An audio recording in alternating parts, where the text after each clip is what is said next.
되었더라. 아멘. 여러분 환영하고 다시 축복합니다. 여러분 청문회 제도가 있습니다. 청문회 히어링 제도인데 이제 국회나 미국의 의회에서 의정 활동을 수행하는 과정에서 사실이나 진상을 규명해서 입법 정보를 수집하고 관련 전문가의 의견을 청취하는 법률 제도라고 합니다. 그리고 우리가 흔히 뉴스에서 많이 보듯이 인사청문회를 많이 하죠.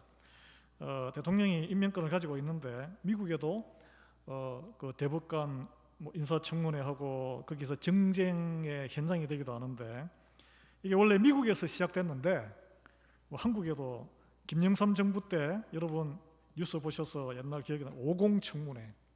그 전직 두 대통령이 고생을 많이 했죠.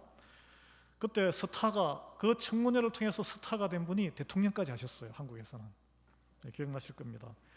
청문회에 호출된 관계자들은 진실만을 증언하겠다고 그 앞에서 선서합니다.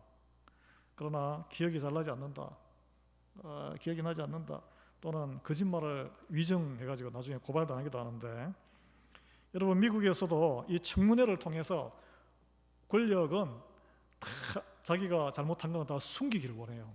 그래서 이 검찰 권력으로 안 되는 걸 청문회를 통해서 진실이 드러나는 경우도 우리가 볼 수 있어요. 이란 콘트라 사건, 무기를 정부에서 수출해가지고 이렇게 막 했던 그 사건이 드러나고 또는 빌 클린턴이 백악관에서 그 인턴 여직원과의 그런 섹스 스캔들, 레윈스키 스캔들, 그거 다 청문회를 통해서 드러났습니다. 세계적인 관심을 끌었죠. 그 청문회는 권력으로 뭔가를 억압하려는 사람과 진실을 공개하고자 하는 사람들의 숨바꼭질이에요. 제가 왜 이 말씀을 드리냐면 오늘 이 본문이 일종의 청문회예요. 청문회. 우리는 그냥 성경을 쭉 읽지만 우리의 지금의 살아가는 모습과 똑같이 닮아 있습니다.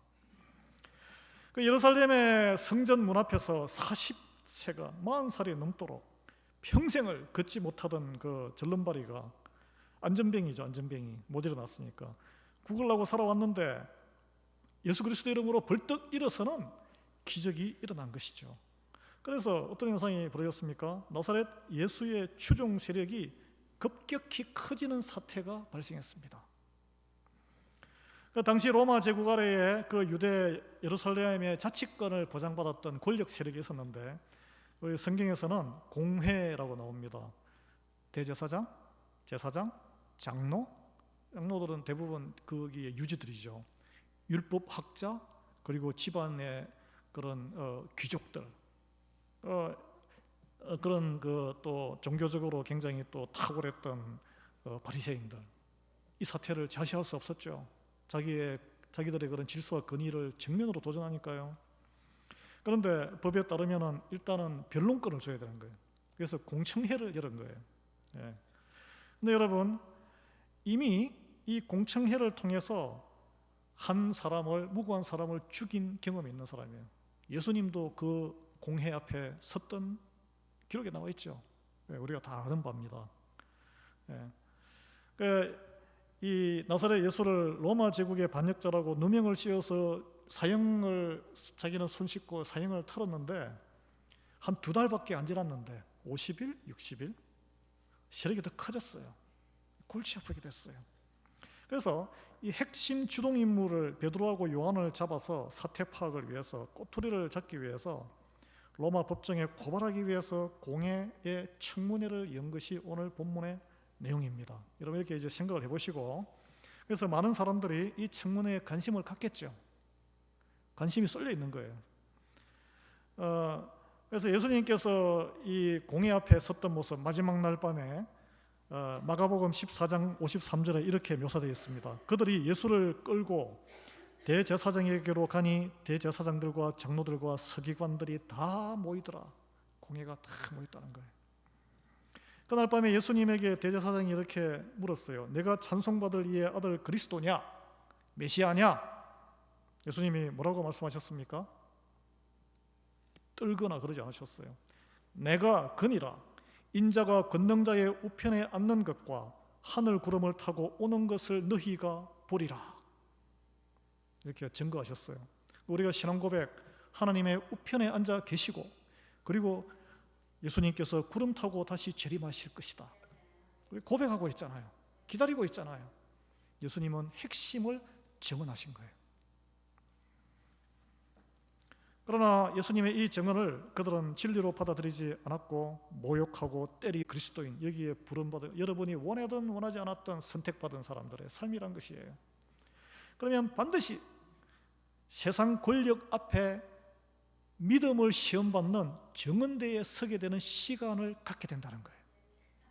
하나님의 심판대의 마지막, 예수님이 오시는 심판대에 서기 전에 이미 우리는 이 땅에서 심판대 앞에 서게 됩니다. 그게 오늘 베드로와 요한이 선 공회 앞에 심판되고, 예수님이 먼저 그 길을 걸어가셨고, 바울도 그 심판대에 섰었어요. 사실은 총독 앞에 섰죠. 로마에 끌려. 여러분 생각하실 거예요. 아이고, 내가 무슨 뭐 의회 청문회나 이런 데 끌려가서 서겠어. 내 같은 평범한 사람이. 아닙니다. 우리는 매일 서요. 매일. 오늘 그걸 나누고 싶어요. 자, 마가복음의 10장 17, 22절에 보면 예수님이 이런 말씀을 하셨어요. 사람들을 삼가라. 저희가 너희를 공회에 넘겨주겠고 저희 회당에서 채찍질할 것이다. 그러나 무슨 말을 할지 걱정하지 마라. 할 말을 성령이 알려줄 것이다. 마지막으로 나중까지 견디는 자는 구원을 얻으리라. 견디기가 쉽지 않다는 거예요. 이 성경에 나오는 믿음의 사람들은 그걸 견딘 사람들이에요. 예수님이 말씀하신 대로 우리가 믿는 사람인지 아닌지 드러내야 할 순간을 맞을 때가 있는 거예요. 세상 권력 앞에 서게 되는 때가 반드시 옵니다.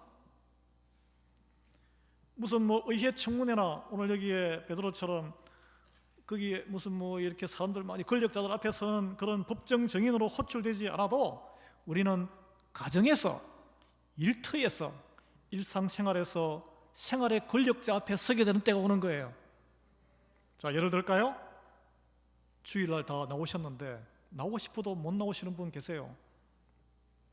배우자가 안 믿는 사람이면, 배우자가 돈줄을 쥐고 있으면 집에서 목소리 큰 사람이고 하면, 아니 주일날, 주일이라고 안 불러, 일요일날 말이야 하루 쉬는데 밀린 집안일을 하고 빨래도 하고 해야지.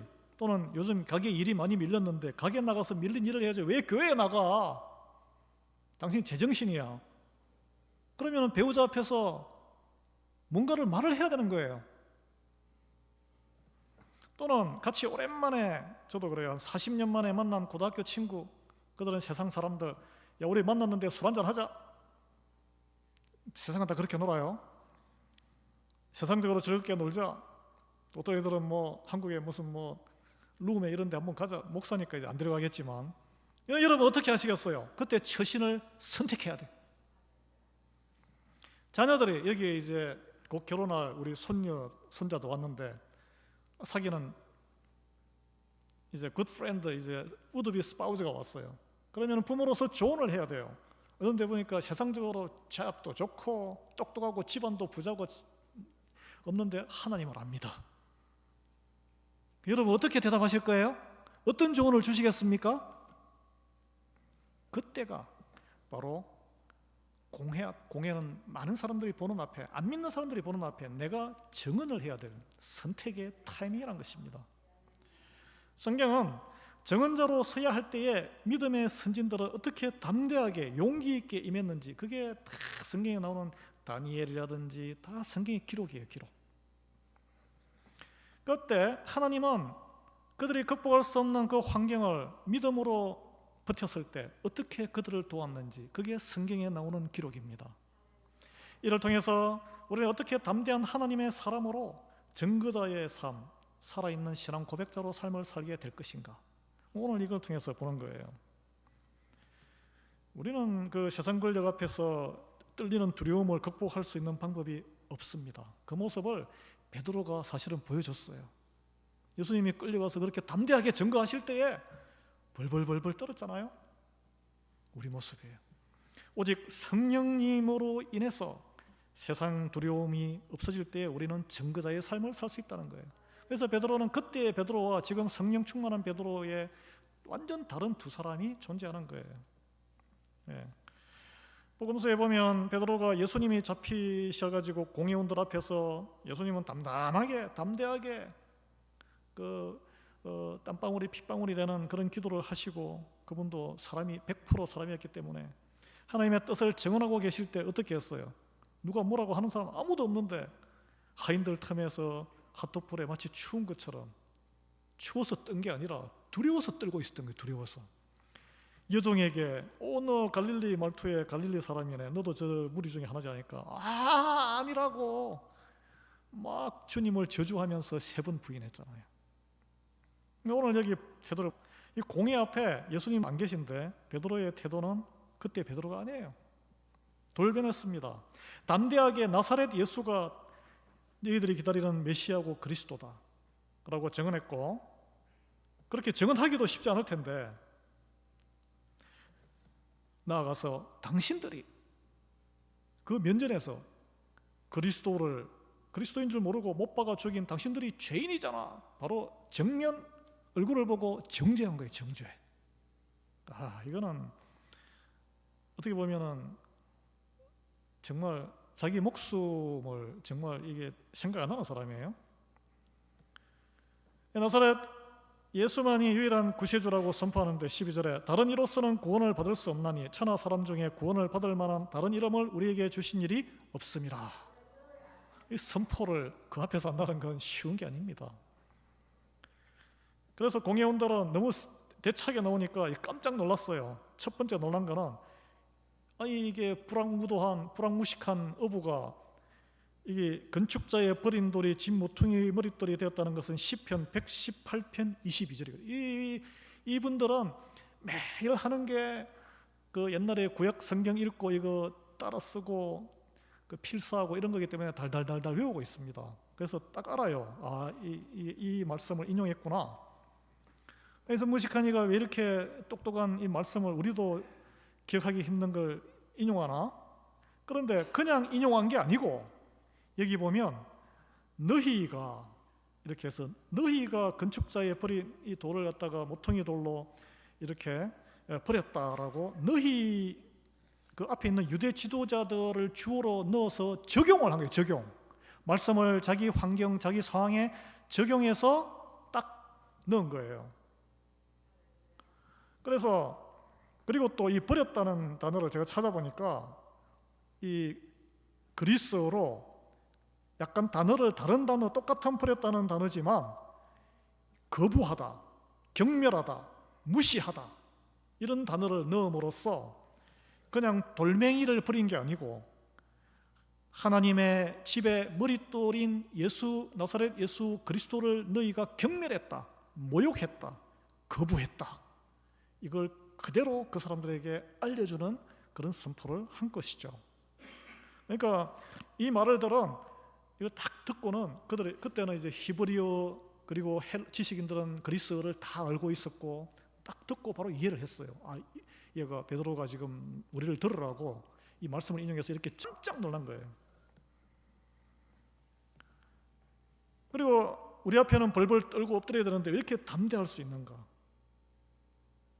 우리는 그렇게 생각해요. 아니 서당계 3년이면 풍요를 얻는다고 3년간이나 예수님을 따라다녔는데 그분의 가르침을 직접 들었는데 예수님이 부활하신 것을 직접 눈으로 보았는데 당연히 그 정도 해야지. 아닙니다. 3년 따라다니고 다 해도 벌벌벌 떨었어요. 왜 뭐가 이렇게 베드로를 변하게 했을까요? 성경은 말합니다. 성령님이 임했기 때문에, 성령 충만해졌기 때문에. 그 성령 충만할 때 세상의 두려움을 넘었어요. 성령 충만하지 않으면 자식 눈치도 본다니까. 자식 눈치.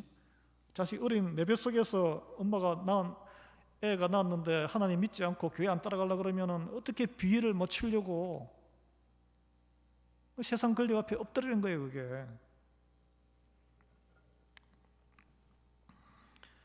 마태복음 10장 28절에 보면 예수님 이런 말씀하셨어요. 몸은 죽여도 영혼은 능히 죽이지 못하는 자들을 두려워하지 말고 오직 몸과 영혼을 능히 지옥에 멸하시는 자를 두려워하라. 여러분, 두려움의 대상이 무엇입니까? 우리는 대부분 관계예요. 관계.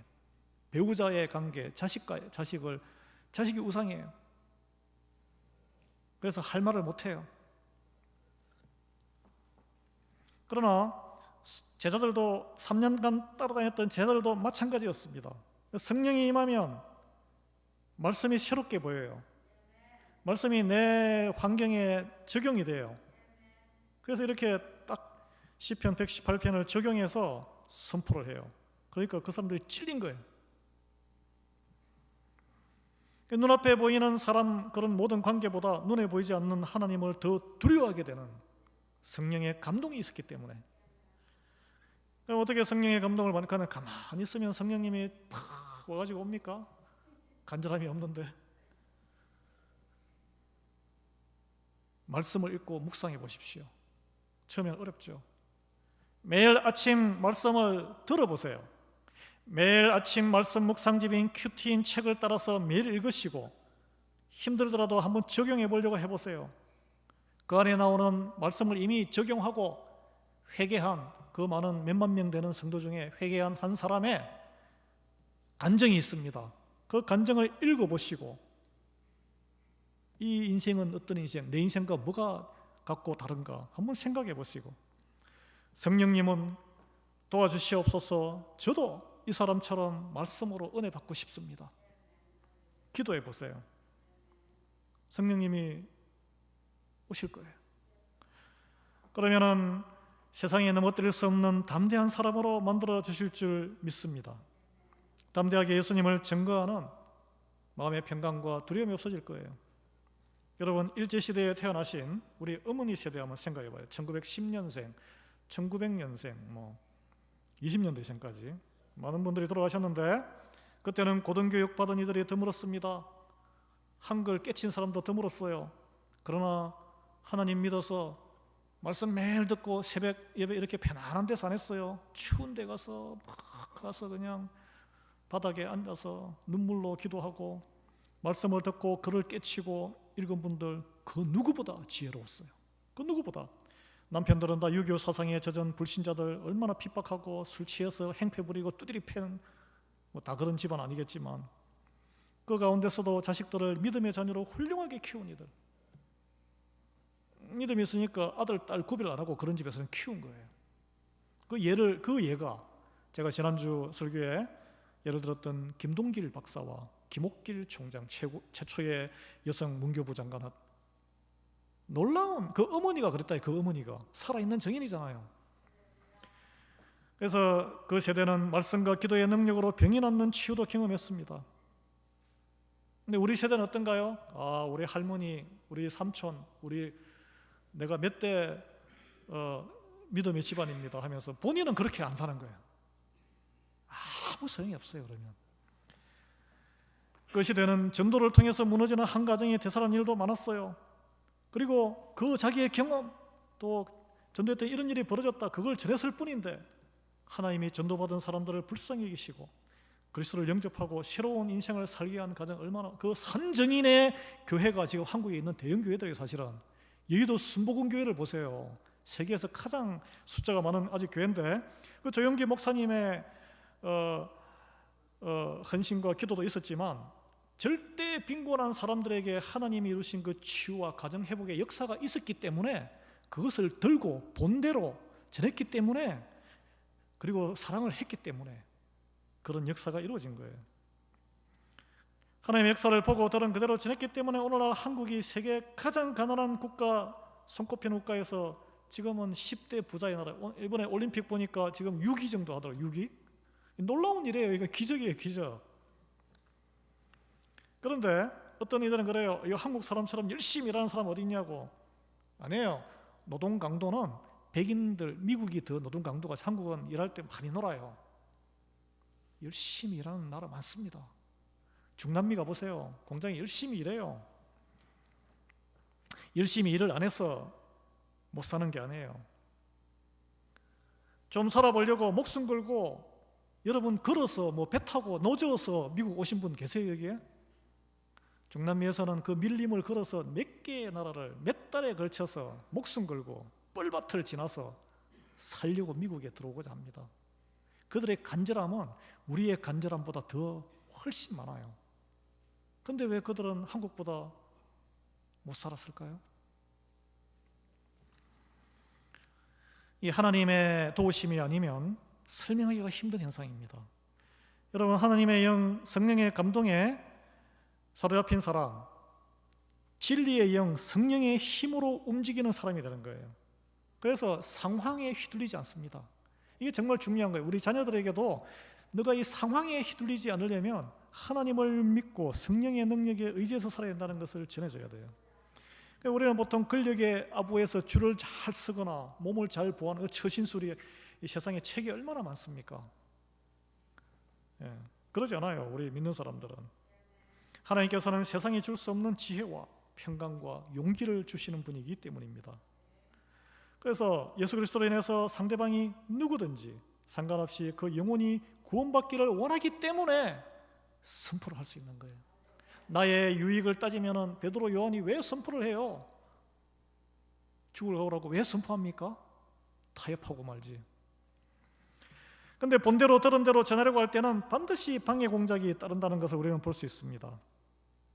여기 보면 공회원들이 그 담대한 발언을 듣고 또 이게 태어나면서 40년 불구자가 예수 그리스도 이름으로 일어난 같이 왔기 때문에 사람들이 다 알기 때문에 거기서 현장에서 핍박을 못해요. 그 언론 통제를, 너 예수 그리스도 이름으로 퍼뜨리지 마라, 그런 조치를 내립니다. 여러분, 아내가 교회 다니는 게 못마땅한 남편이 있었어요. 부부 싸움할 때마다 주일에 집을 비우고 혼자 남겨놓는 것을 걸고 넘어졌습니다. 제 이야기예요, 제 이야기. 옛날에. 그런데 성령으로 거듭난 아내가 교회만 다녀오면 얼굴이 밝아지고 기분이 좋아서 잘 대해주니까 뭐라고 하기는 좀 그렇고 해서 교회 다니는 거는 모른 채 해줄 테니까 내 앞에서 집에서는 찬송 부르지 말고 틀지도 말고 성경은 물론이고 예수의 예자도 꺼내지 마. 특히 시갓집 식구들 전도하려고 하지 말고 남편, 내 친구들한테 전도하려고 입도 뻥긋하지 말라고 겁박주는, 이게 흔한 현상이에요. 그러면 여러분이 이런 상황이면 어떻게 하시겠어요? 남편의 영혼이 가장 불쌍한 거예요. 남편의 영혼을 위해서 기도하는 거예요. 가정의 평화를 위해서 남편의 요구대로 집에 오면 남편 앞에서 지죽은 듯이 교회 안 다니는 사람처럼 그리스도인이 아닌 것처럼 밥 먹을 때 기도도 안 하고 그렇게 사시겠습니까? 선택이에요, 선택. 제 아내 같은 경우는 이혼을 각오하고 대차게 나오더라고요. 저는 호적에 빨간 줄 끌면 안 되니까 제가 수그리고 교회를 따라다니게 된 거죠. 오늘 베드로와 요한은 예수 그리스도의 이름으로 어떤 활동도 하지 말라는 요구, 이 공회의 요구와 결정에 대해서 19절에 이렇게 대답을 합니다. 하나님 앞에서 너희에게 듣는 것이 하나님의 말씀을 듣는 것보다 옳은가 판단하라. 너희들도 하나님을 믿는다고 겉으로는 이야기하니까. 여러분, 세상 권력을 쥐고 있는 사람의 판단과 명령이 복음을 방해할 때 누구의 말을 듣는 것이 옳은 것인가? 아, 참 난감해요. 가정을 지켜야 되나? 내 믿음을 지켜야 되나? 양자택일을 해야 되면 이때 우리는 기도라는 강력한 힘이 있습니다. 주님, 이 상황을 내 힘으로는 감당하기 힘듭니다. 하나님의 말씀을 듣는 용기와 담대함을 주시옵소서. 상황을 타개할 수 있는 지혜를 주시옵소서. 하나님의 뜻대로 저를 써주시옵소서. 믿음을 허락해 주시옵소서.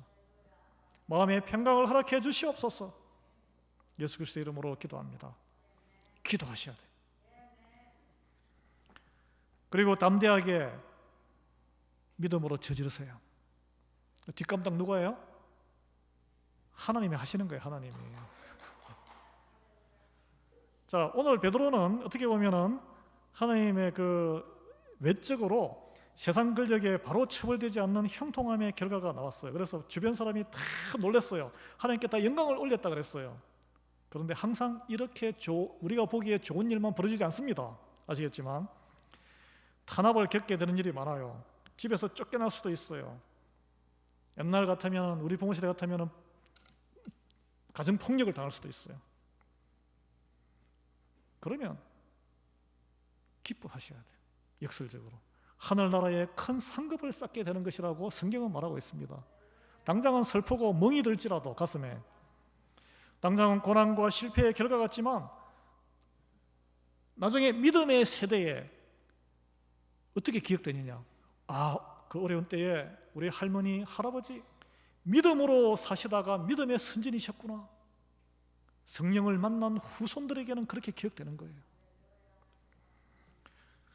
해방 후에 서울에는 명동이 아니라 저기 중구 저동에 있는 거기 명동성당 길 건너에 있는 영락교회 출신에 계신데, 평안도 월남민 중심의 교인 3,000여 명이 대형교회를, 그때 3,000명의 큰 대형교회입니다. 6.25 전쟁 2주 전에 석조 건물로 교회 본당 건축을 끝내고 입당식을 했어요. 그런데 2주 뒤에 6.25 전쟁이 탁 터졌어요. 파죽지세로 몰려내려와가지고 그냥 피난을 바로 가야 되는 거예요. 그때 담임 목사님이, 한경직 목사님이 일제시대 때 신사참배하신 분이잖아. 마음에 그런 게 있으면 이게 막 그래야지, 이제 내가 순교해야 할 때가 왔구나 했는데, 당회에서 다 피난 갑시다, 대구로 다 피난을 가셨다 그래요. 그런데 당회에 소속되어 있던 한 장로님은 피난 안 가셨어요. 그분은 건축위원장을 지내셨던 분이에요. 교회 건물을 누군가는 여기서 지키고 봐야 된다. 그래서 이분이 김응락 장로님인데 혼자 남았습니다. 두 아들과 부인은 함께 다 피난 갔는데, 근데 이게 석조 건물 사진 한번 보여주세요. 사진이 있습니다. 여기에 막 폐허된 데서 저기 딱 솟은 게 있죠. 저게 그 당시에 6.25 전쟁 당시에 그 폭격에도 안전하고, 그 석조 건물에 이렇게 딱 교회가 표시가 나기 때문에 미군도 폭격 안 하고 남겨뒀는데, 북한군이 그걸 이용해서 저걸 무기창고로 사용한 거예요. 무기창고로 사용하니까 사람들 못 들어가게 딱 보초를 쓰고 이렇게 있었어요. 장로님이 교회가 안에 괜찮은가, 폭격이 괜찮은가 지나가다가 이렇게 기도하려고 들어갔어요. 그랬더니 인민군이 총을 딱 겨누고, 당신 누구야? 여러분 뭐라 그러겠어요? 이웃 주민인데 오줌이 말해서 화장실 좀 쓰려고 그럽니다. 이렇게 둘러댈 수도 있잖아요. 그분이 이렇게 말씀하셨어요. 나는 이 교회 장로요, 기도하러 들어가는 길이요, 길을 트시오. 길을 트줬을까요? 바로 체포됐죠. 장로라고 너 참 잘 걸렸다, 이리 와. 두들겨 맞고 고문당하고 훈방됐는데 9월 28일 날, 그러니까 6.25부터 3개월 뒤에 서울이 다시 수복되잖아. 9.28 수복되기 전에 또 기도하러 갔다가 잡혀가지고 교회 마당에서 총살당해서 돌아가셨습니다. 그때 나이가 45살이에요. 지금 영락교회 오른쪽 입구에 가면 김응락 장로 순교비가 세워져 있습니다. 사진 한번 보세요. 이렇게 딱 세워져 있어요. 한국 방문해서 갈 기회가 있으시면 한번 보시기, 꽃이라도 한 송이 갖다 주시기 바랍니다. 어떻게 보면 어리석은 죽음이죠. 피할 수 있는 어리석은 죽음이에요. 그러나 그는 자신이 만나고 보고 들었던 예수 그리스도를 총을 든 북한 인민군 앞에서 그 인민군에게라도 그대로 전하고 말할 수밖에 없었던 사람이에요. 1972년도 이제 20년이 지난 뒤에 영락교회에서 발행하는 영락이라는 그 교회 소식 그런 그 잡지가 있는데, 선배들의 신앙을 찾았어라는 순서에 당시 청년부 회장이었던 최종고라는 청년이 고 김응락 장로님 편이라는 글을 그분이 써서 실었어요. 신앙의 자유를 찾아 공산주의가 싫다고 내려온 영락의 식구들, 그러나 공산주의의 죄악을 피난함으로써 다 해결되는 것은 아니요, 함께 공동으로 져야 했던 순환의 십자가를 우리의 김응락 장로님께서 대신 지시고 가셨다. 그 대가로 서울의 모든 건물들이 그렇게 파괴되던 상황 속에서도 영락교회는 아무런 파괴도 입지 않고 견디다가 다시 겨울을 맞았다. 이 피해 대가 위에 다시 시작된 영락의 역사는 부흥과 발전의 일로였다. 2만 명이 넘는, 지금 물론 많이 이제 노령화돼가지고 굉장히 보수적인 교회이기 때문에 그런 한국의 장로교 중에서 손꼽히는 전통적인 교회로 성장했습니다. 이 당시에 서울대 법대 대학원생이었던 최종고 청년, 대구 출신인데 서울대 법대 교수가 되어서 33년간 법사상을 가르치면서 은퇴하신 기독교인이에요. 어떤 영향을 끼쳤을까요? 이 장로님이 이 사연은 최정구 교수가 쓴 영락교회 부흥사에 나오는 실화입니다. 그리고 피난 갔던 그 장로님의 두 아들 어떻게 거지가 되었을까요? 아닙니다. 한 분은 포항공대 교수가 됐고 한 분은 숭실대학교 교수가 되었어요. 하나님이 다 돌봐주셨어요.